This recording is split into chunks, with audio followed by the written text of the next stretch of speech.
Morning, good evening, afternoon. My name is Peter Calabrese. I'm CEO of CanAm Investor Services, and I have the distinct pleasure of being joined today by our good friend, Mr. Matt Galati, the principal of the Galati Law Firm, and a longtime friend and oftentimes joiner on some of our content to help us to educate our client base. Matt, welcome. How are you? It's great to be back. I think it's a big deal when you host Saturday Night Live 5 times. And so this is, I think, my second time on this particular series. So I'm hoping to get to five and then I can join that prestigious club with you guys. We'll send you the sport coat and everything. I Oh, think it can't is wait. I think it is velour once you get to that point. Uh, our topic today is trying to help out with people, and we're always trying to make sure that we're providing good educational content for people in all their different pathways towards immigration. And so one thing that's been happening a lot, we've been getting a lot of questions about is for people who are traveling. They have different either their own green card, either as clients of ours, or they're in their pathway towards getting their green card. They're on other immigration visas, perhaps. And questions come up as to how they can best navigate through some of their travel and some of just the logistical parts of their life. So, with that in mind, we wanted to bring on Matt, because we're always just looking to make sure we're talking to experts in the field to be able to get their help, their assistance in navigating these sorts of pathways. So I guess, Matt, Yeah, for sure. just kicking it off, what sort of tips would you provide to an investor? Maybe break it down to the different categories of investors of yours or clients of yours who are have either begun their green card status, investors who are in pathway towards getting their green card status, and how they can help to make sure that they can make through their travels as comfortably and straightforward as possible. Yeah, so the vast majority, if not all of our clients, come to us with already that are doing EB-5 at least, come to us and they already have some kind of visa, right? Maybe it's just a visitor visa. Maybe they're European or from East Asia and they have ESTA. Maybe they're Canadian and they don't have a visa, they just show up at the border. But somebody has some prior experience with entering and exiting the United States, as well as perhaps going to a consulate to be able to get that travel document, the visa to come in, come out.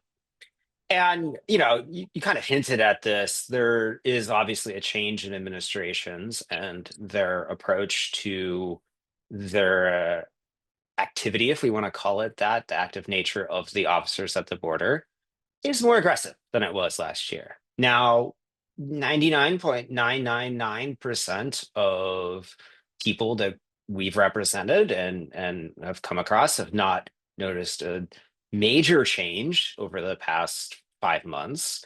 But I can understand the concern. And so I do think this webinar is pretty timely. As far as non-immigrants go, right?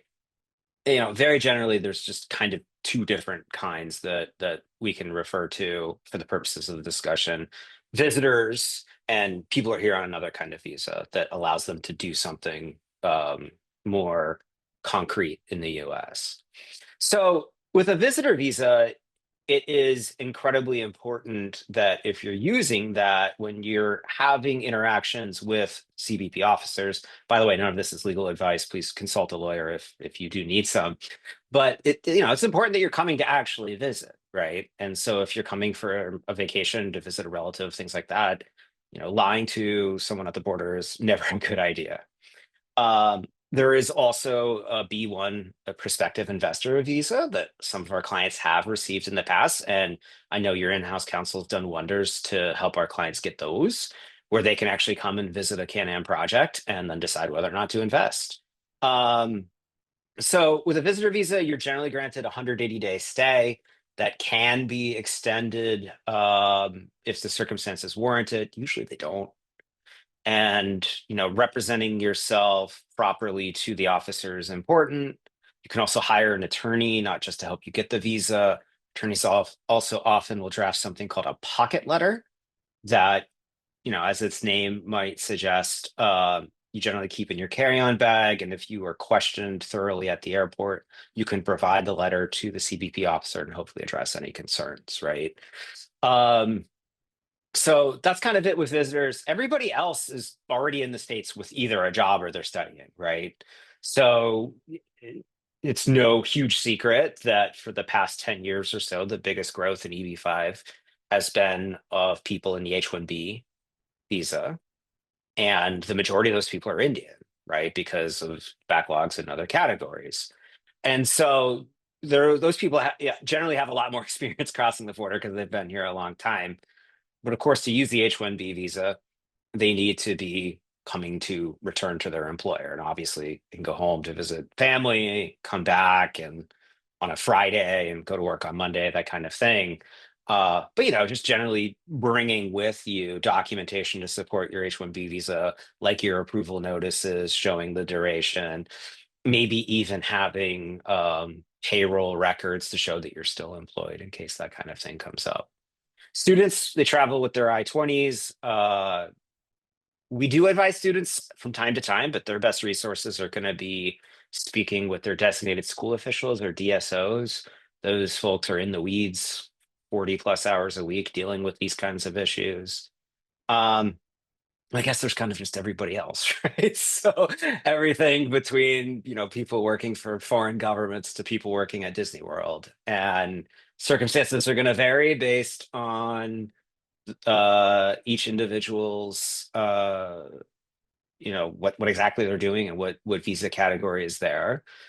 For the most part, if you've been following the law and following what is required of your category as a non-immigrant, we haven't heard too many stories of bad things happening at the border. Yeah, and likewise, and neither have we. You just, it's always better to be prepared. And Yeah. I think there are certain things that go without saying, be a good upstanding citizen when you're here. I mean, if you were Well, going not to, a citizen, not a citizen, very good, a very foreign good, citizen. Yeah. exactly. Be a very good, upstanding visitor. While Foreign national. foreign national. You don't want to, you never where you're going to go. It's never advisable to break the law and just think, okay, well, now I'll just be fine. I'll show like you obviously need to make sure that you are being mindful of those sorts of things. But in general speaking, you're, a good actor. Bring all of the documentation that you have along with you is always advisable. Get yourself a good, solid, well secured, bag or something to make sure that you have a safe place and bringing all these sorts of things with you. Always advisable. When you're talking to people, how do you advise them on how long of a time they should be outside the country for? Clearly, a lot of people who are immigrants, they have a lot of either business or family, many other things still going on in the country that they're going from. How would you advise someone on what's a advisable time frame to potentially be outside the country on different kinds of visas? So for non-immigrant visas, none of them have per se limits on how much time you need to spend inside the US. And some of them, like E visas or L visas, have special provisions that are built to allow for very frequent travel without ever really acquiring a domicile in the US that might, for example, subject you to US taxation, right? So those visas can be quite flexible. And of course, a visitor visa, absolutely no requirement to be in the US with very, very, very small circumstances that probably aren't even worth mentioning in this webinar. The one that I think that really gets people into issues are the student visas, right? Students and exchange visitors, because they're usually here for some sort of academic or vocational training program. And with that proper, like, especially if like you were to do like a study abroad or something like that, you really need to talk with the DSO to structure that in a way that the CVIS record is not terminated and that you're able to do those things abroad. If you miss too many days of classes, then the CVIS record could be canceled, and without a valid CVIS record, you really can't enter the US. You really can't use your F visa. So that kind of preparation, if you're going to have an extended absence abroad, like let's say, God forbid, you're a student and you have news that mom or dad are sick and you need to go home and take care of them for a while, that needs to be very, very, very carefully planned with the DSO and potentially putting you in as a leave of absence on CVIS and reactivating your record once the time is right for you to return. Good, yeah. And so how long for, say, for your clients who are either EB-5 green card holders, or other forms of green cards, how would Yeah. you answer that question to them when they're coming So in, when they? yeah, the green card rules are a lot clearer than and we can be a lot more precise, I think, in having this discussion. It's funny in preparation for this, and I didn't show you this when we were prepping, but I dug up the first article I ever wrote as an immigration lawyer. I don't know if you guys remember what this is called, but this is a newspaper. And on October 21st, 2011, a very young attorney named Matthew Galati wrote his first ever article on immigration in the Legal Intelligencer. I don't know if you can see this photo here, but that is a very young man there. I do not know if it would have been wise at the time to have trusted him with your EB-5 immigration, but I assure you, over the ensuing 14 years, gotten a I lot think you better. got to, yeah, especially the So haircut helps too. 14 years of grooming has served you well, on top I of look all like that. I swam. I look like I swam to the newspaper printing house to get this done. Um, so the article I wrote here, it was supposed to be called "Don't Lose the Holy Grail: Avoiding Abandonment of Permanent Resident Status." They just wrote "The Holy Grail: Avoiding Abandonment of Permanent Resident Status." I don't know why they cut the most important part, but you know, this was a long article that I can try to summarize here for the purposes of today, but basically it was this idea that people get into investment based migration, whether it's the US or another country, because they want greater degrees of mobility. And in the United States, we have the green card lawful permanent resident status. And what is inherent in the definition of permanent resident status is residency. We take the opinion in the US under immigration law, you really can only have one. And so generally speaking, it's very subjective. The border officers, the consular agents, USCIS, they generally want to see more ties to the US than any other country in the world. And they also generally want to see more time spent in the US than any other country in the world. Now, the law for a long time used to be quite unclear on this. And then in 1996, which is significantly before I wrote this article, in 1996, Congress passed a law called IRA-IRA. And what Congress did in IRA-IRA is said that if you have a green card and you're outside the US for 6 months or longer, and you try to re-enter, then you're seeking admission to the US and you have to prove your admissibility. Well, a lot of people, including people within the government, didn't interpret that correctly. And they came to believe that it was okay. Well, I can keep my green card as long as I just show up at a US airport at least once every 6 months. So we're recording this in mid to late May, right? As long as I get back before Thanksgiving, I'm fine. I don't necessarily have to put my roots down here. And unfortunately, that's just not the truth. It is very subjective, and whether you're gone for 10 years or 10 hours, an officer still has the ability to question you about the purposes of your travel and where you're maintaining your residency, no matter what the law says, frankly, from the 1996 amendments. So, very generally speaking, we tell our clients, look, 365 days a year, try to spend at least 183 in the US. It's very clear that if you're out of the US for a full 365, the actual green card you have is supposedly invalidated. You can't use it for travel. And that's a big problem. And so those clients either have to kind of like pre-vet their way in with CBP before they come in, um, or they have to go get a special visa, which is darn near impossible to get, called a returning resident visa at their consulates. And so definitely don't be gone longer than a year for sure. Um, we tell our clients if they're gone longer than 6 months, that's likely to present problems. And then if they're gone, like I said, less than 183 days in the aggregate, that's likely to that's likely to cause problems as well. And I know everybody's got their cousin, their brother's friend, whoever that has his green card and he hasn't left China since, you know, Yao Ming was playing basketball, and those people exist, right? But every time you're doing that, you're gambling, and eventually the house is going to You don't win, want to right? be the outlier situation. I'm sorry. You never want to be in the outlier situation where you're Yeah, dependent on being that one. Yeah.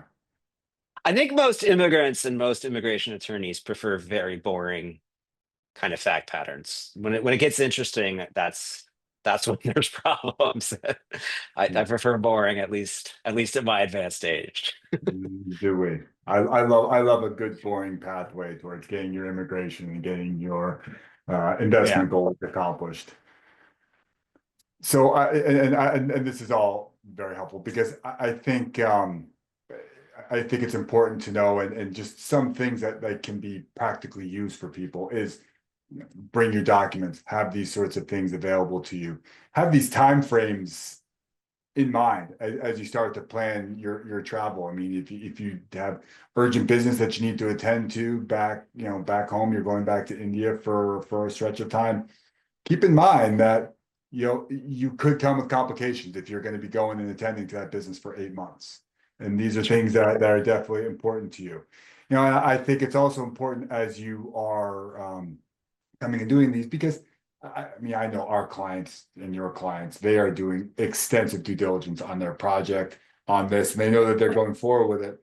But sometimes some of these things, maybe sometimes, some of those baseline criteria that go along with their category, they get glossed over, right? You're kind of sure. looking at the highest level. I mean, I think everyone that we work with knows that they're going to be getting their, that the intent is to be getting their green card, which gives them the right to work and the right to travel. And when done right, obviously they get their funds repaid through our investment.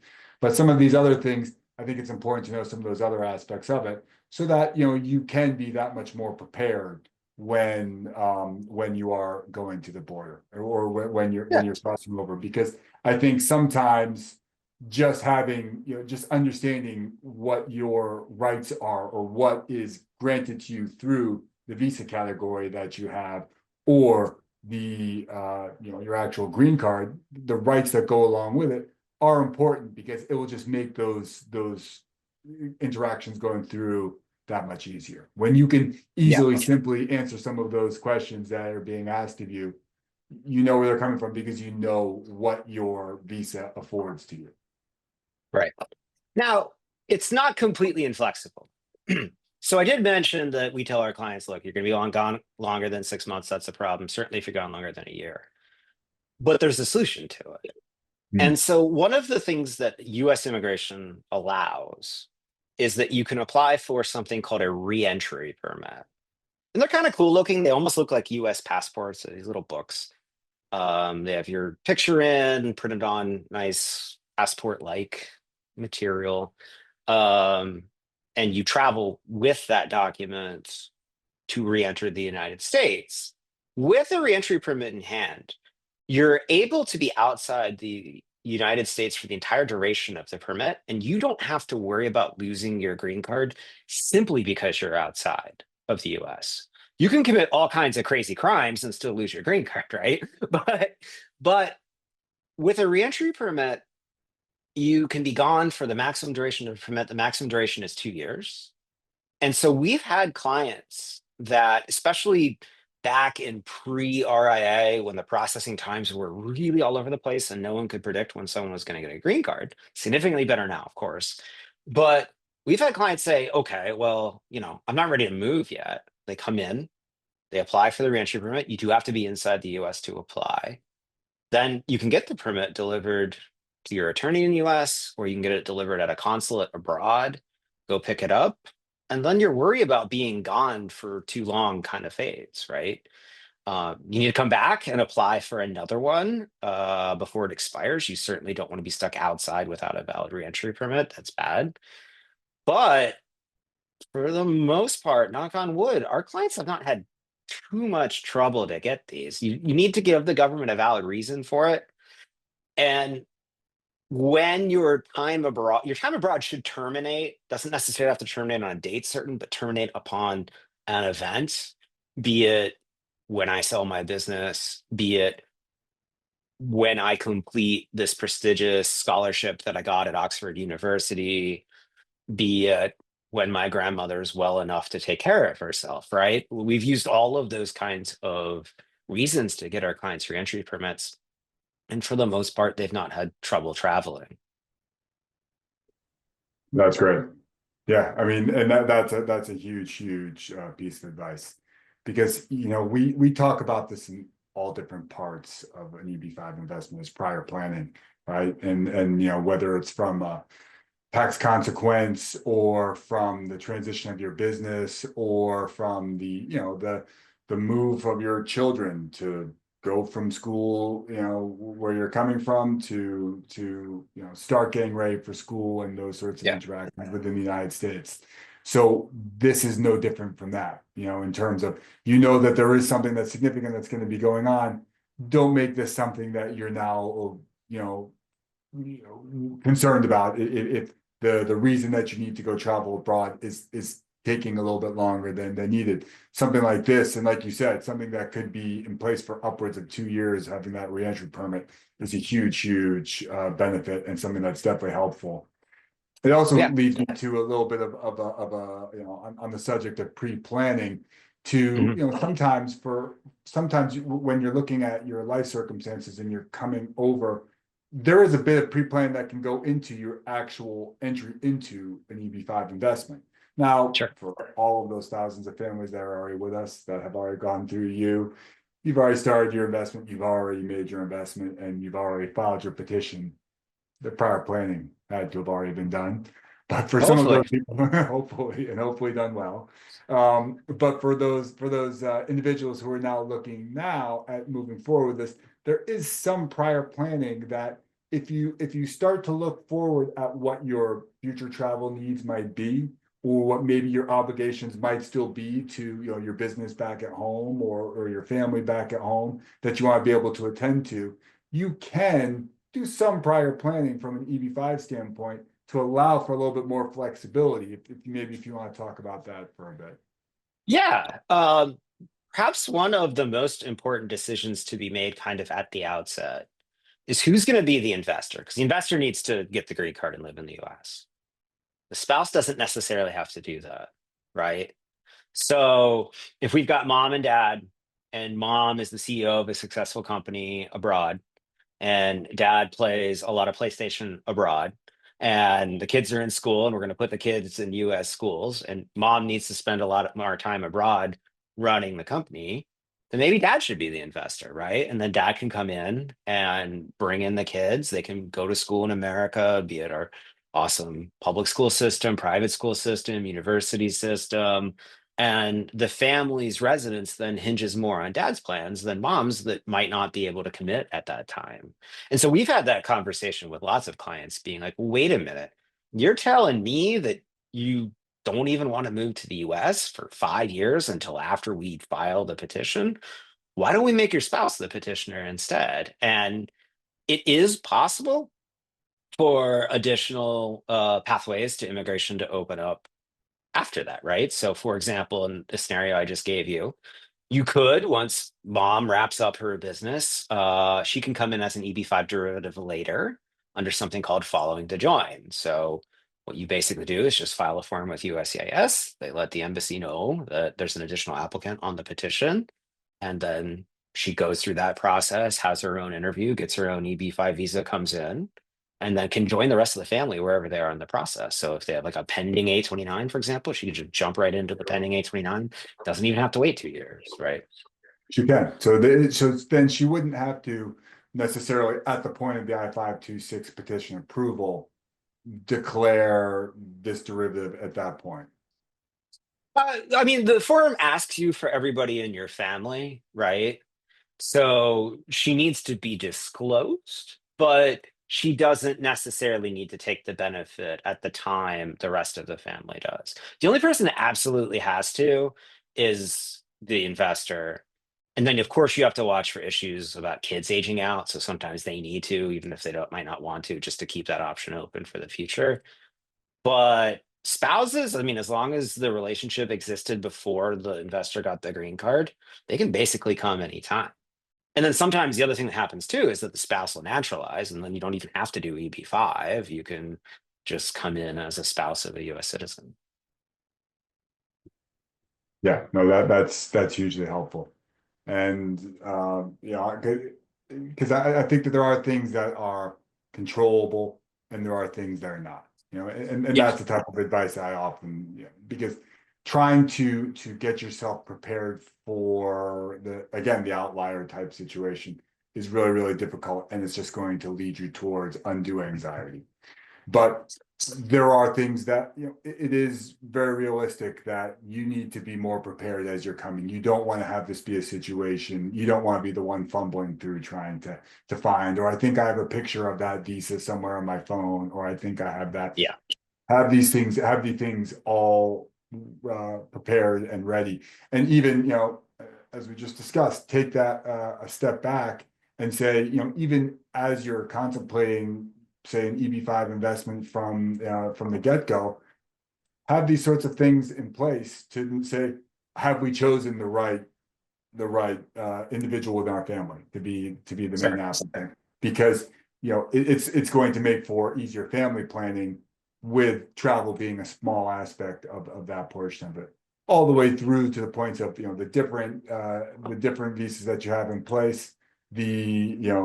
Have those ready for you when you're going. Know the benefits that are afforded to you. So if you get asked questions, you're answering them correctly, right? Yeah. And if you're concerned, I guess, about some of these things ahead of time, check with your immigration attorney, Yeah. and get some of these pieces described to you, or maybe get that pocket letter, like Matt had described, to make Yeah. sure that. I think AI chat GPT that'll replace my job eventually, but not for the foreseeable future. And so, when you hire an immigration attorney, and there's this massive movement online now, a lot of it's warranted, from everything from like trust and estates planning to immigration and things even beyond that, to try to kind of do things yourself, because we live in an era where a lot of information can be shared. But one of the things about hiring an immigration attorney is that they can provide a range of services beyond just, sourcing large deposits into your ICICI account, right? Like, the attorney can help you with the pocket letters. Attorney can give you a G28 in case there's any questions at the border, so that he or she can be contacted. They don't always do that, but without the G28, they're not going to do that. The attorney can prep you in case there are any issues, perhaps in your past, that might have come up. For example, we have clients that unfortunately had DUIs in the States. And that doesn't disqualify you. A simple DUI in and of itself usually does not disqualify someone from a green card, but it's fair game for them to ask about it at the border. And so you need to be prepared on how to answer those questions truthfully, but also in a way that is not going to create additional problems for you, right? So yeah, we're relevant still, I think. I And would say so. especially, I would say yeah, more than ever. especially in today's era with what you see in the news, which again, by definition, is the outlier. Otherwise, it wouldn't be news. You know, we're here to help. That's what we've been trained to do. Yeah, I think that that's one of the simpler truths in life is, there are things that you do on your own. You can find yourself to be relatively handy. You can find yourself to be a relatively good chooser of stocks or investments. But I personally don't want to be doing electrical or, plumbing work in my house. That's the recipe for I having a think my massive diplomas are disaster. straight. I think they're Yeah, straight. yeah, yeah, Yeah. exactly. I can do a fine job of choosing investments. Most of it you can be just fine on. But in times of extreme volatility, I like having a financial advisor to be able to pop things by. That's why you work with an expert in immigration linked business investments like CanAm, That's why you work with an expert in immigration like Matt, because you want to be able, these are times where there is a little bit of volatility. There can be some Yeah. questions. You want to make sure that you have a great resource to ask of them.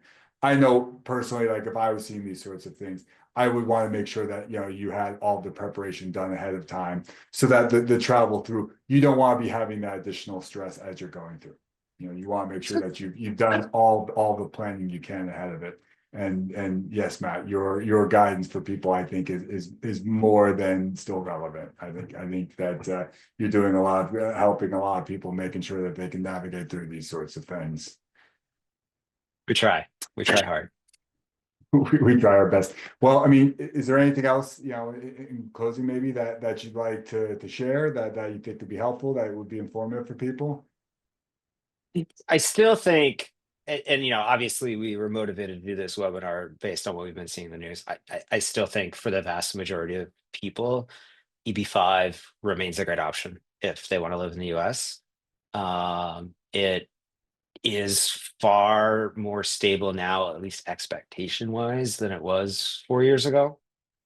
And that with proper planning, you generally, I would say 90% of our clients can generally still do what they want to do abroad.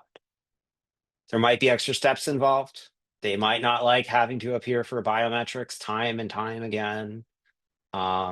They might not like not being able to just breeze through with global entry or something like that.